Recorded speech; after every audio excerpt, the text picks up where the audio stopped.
Vasanth TV ரசிகர்களுக்கு வணக்கம். இன்னைக்கும் நம்மளுடைய தெரிந்து கொள்ளும் நிகழ்ச்சியில தெரியாத பல விஷயங்களை தான் தெரிஞ்சுக்க போறோம். அதாவது white skin, deep skin 2 skin tone இருக்கு. ஸோ இதுல அந்த ஒயிட் ஸ்கின் டோன் இருக்குன்னு வச்சுக்கோங்களேன், எல்லாரும் வெள்ளையா இருக்காங்கப்பா, அவங்களுக்கு என்னப்பா அப்படின்ற மாதிரி சொல்லிடுவாங்க. ஆனா இந்த வெள்ளையா இருக்கிறவங்களுக்கு தான்ப்பா பெரிய பிரச்சனை. அவங்களால சன்லைட்டை தாங்கவே முடியாது அப்படின்னு சொல்லலாம். அவங்களுக்கு சீக்கிரமாவே ஏஜ் ஆக ஆரம்பிச்சிடும். ஸோ இப்போ டீப்பு, ஒயிட் 2 பேரும் ஒரே டைம்லயே இந்த சன்லைட்ல டிராவல் பண்ணிட்டே இருக்காங்க வச்சுக்கோங்க பல வருஷம்.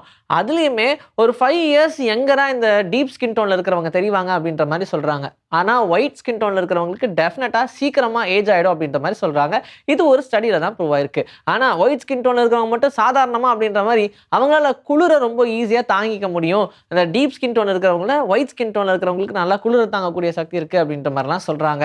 ஸோ எந்த ஸ்கின் டோனா என்ன இருந்தாங்க, நிறைய நேரம் நம்ம வெயில் இழந்தோம்னா டெஃபினட்டா நமக்கு ஏஜ் அதிகமாக ஆயிடும். அதுக்குன்னு வெயிலே போகாம இருக்கக்கூடாது. நம்ம பாடிக்கு விட்டமின் டி ரொம்ப முக்கியம். அதனால தானே ஒயிட் ஸ்கின்லாம் இருக்கிறவங்களாம் டேன் ஆகணும் அப்படின்னு சொல்லி பீச்சில் போய் படுத்திருக்காங்க.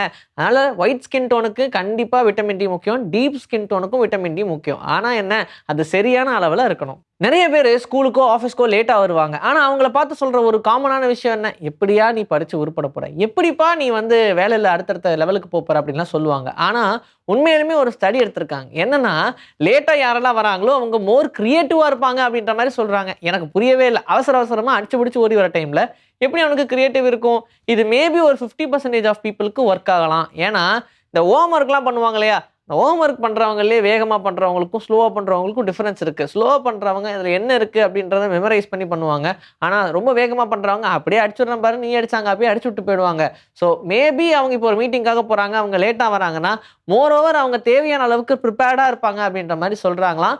ஆனா இது எல்லாருக்கும் பொருந்துமோ அப்படின்னு கேட்டா இல்ல. ஆனா கேட்க நல்லதா இருக்கு. ரொம்ப ரேரா ட்ரைனேஜை க்ளோஸ் பண்ண வைக்கிறதுக்காக யூஸ் பண்ணக்கூடிய அந்த பிளேட் இருக்குல்ல, அது ரொம்ப கிட்டு கிட்டு கிட்டு கிட்டு லைட்டா ஆடுற மாதிரி இருக்கும். அப்படின்னா நம்ம அது பக்கத்துலயே போகக்கூடாதுன்னு அர்த்தம். ஏன்னா அது மேபி வெடிக்கிறதுக்கு சான்ஸ் இருக்கு. சுவேர் கேஸ் அப்படின்றது தான் பிரைமரி காம்பனன்ட். இதுல nitrogen, carbon di oxide, H2O இப்படி எல்லாமே கலந்து ஒரு தேவையில்லாத காம்பனண்டா உருவாக்கி கிட்டத்தட்ட ஒரு பிளாஸ்டுக்கான அளவுல ரெடி ஆயிடும் அப்படின்ற மாதிரி சொல்றாங்க. அதனால கிடு கிடு கிடு கிடுன்னு எங்கேயாச்சும் உங்களுக்கு அந்த ட்ரைனேஜோட தட்டு ஆடிச்சுன்னு வச்சுக்கோங்க, அந்த பக்கமே நீங்க தலை வச்சு போடக்கூடாது, ஓடிடணும் அப்படியே தெரிச்சுக்கிட்டு. மனுஷங்களை விட மிருகங்க எவ்வளவு அறிவாளியா இருக்காங்க அப்படின்றதெல்லாம் ஒரு சில வீடியோஸ் பார்க்கும்போது நமக்கு தெரியும். பாரு இதுவே பண்ணுது, உனக்கு எங்கேயா போச்சு அப்படின்ற மாதிரி நிறைய மிருகங்களை எக்ஸாம்பிளா காட்டி ஃபேமிலி மெம்பர்ஸை பத்தி திட்டுவாங்க. அது பரவாயில்ல தான். ஆனா அதுக்கு ஒரு பெரிய எக்ஸாம்பிளா இப்போ ஒரு விஷயத்த சொல்றேன் பாருங்க. செக் ரிபப்ளிக் அப்படின்ற ஒரு கண்ட்ரி இருக்கு. ஸோ இவங்க என்ன பண்றாங்கன்னா, எப்படியாவது ஒரு டேம் கட்டிடணும் அப்படின்றதுக்காக 7 வருஷமா அடிச்சு திட்டுறாங்க பிளான. இப்போ இந்த கத்தி படத்தெல்லாம் அப்படி கீழே இறங்க வரல தளபதிச்சு, அந்த மாதிரிலாம் இப்படி போகுதுங்க அப்படி போகுதுங்க அப்படின்லாம் சொல்லி 7 வருஷமா பிளானை போட்டு எப்படியாவது டேமை கட்டலாம், அதுக்கு கவர்மெண்ட் ஒரு 10 கோடி ரூபாய் கொடுக்கணும் அப்படின்ற மாதிரி அட்டம் முடிச்சு வாங்கியிருக்காங்க. இவங்க அந்த 7 வருஷம் போராடி 10 கோடி ரூபாய் வாங்கி இதெல்லாம் பண்றதுக்கு முன்னாடியே நீர் நாய் இருக்கு தெரியுமா, அது இந்த டேமையே கட்டி முடிச்சிருச்சு. வெறும் 8 நீர் நாய் சேர்ந்து முடிஞ்ச அளவுக்கு அவங்களுடைய பாதுகாப்புக்காக ஒரு டேம் கட்டணும் அப்படின்றதுக்காக கிட்டத்தட்ட ரொம்ப கஷ்டப்பட்டு முடிஞ்ச அளவுக்கு சீக்கிரமா ஒரு விஷயத்த பண்ணிடலாம் அப்படின்னு சொல்லி அந்த நீர்நாய்கள் ஒரு 8 நீர்நாய்கள் சேர்ந்து ஆட்டோமேட்டிக்கா அந்த மரம் அந்த கிளைகளுடைய வேஸ்ட் இது எல்லாத்தையும் வச்சு ஒரு டேமையே கிரியேட் பண்ணிருச்சான். இதை பார்த்ததுக்கு அப்புறமா அவங்க எல்லாம் என்னையா இது, நம்ம இவ்வளவு கஷ்டப்பட்டு இருக்கோம், அவங்க ஈஸியா வேலையை முடிச்சிட்டாங்க அப்படின்ற மாதிரிலாம் சொல்றாங்க. ஸோ எனிவேஸ் அதான் மனுஷங்களோட மிருகங்கள் ஒரு சில டைம் அறிவாளித்தனமாக தான் இருக்கு. பிளட் லாஸ் ஆகும்போது சேம் பிளட் குரூப் இருக்கிறவங்க மட்டும்தான் பிளட் கொடுக்கணும் அப்படின்ற மாதிரி சொல்லுவாங்க. இப்போ உதாரணத்துக்கு சேம் பிளட் குரூப் இல்லாம வேற ஏதோ டைப் ஆஃப் பிளட்டை கொடுக்குறாங்கன்னு வச்சுக்கோங்க, அப்போ என்ன நடக்கும் தெரியுமா?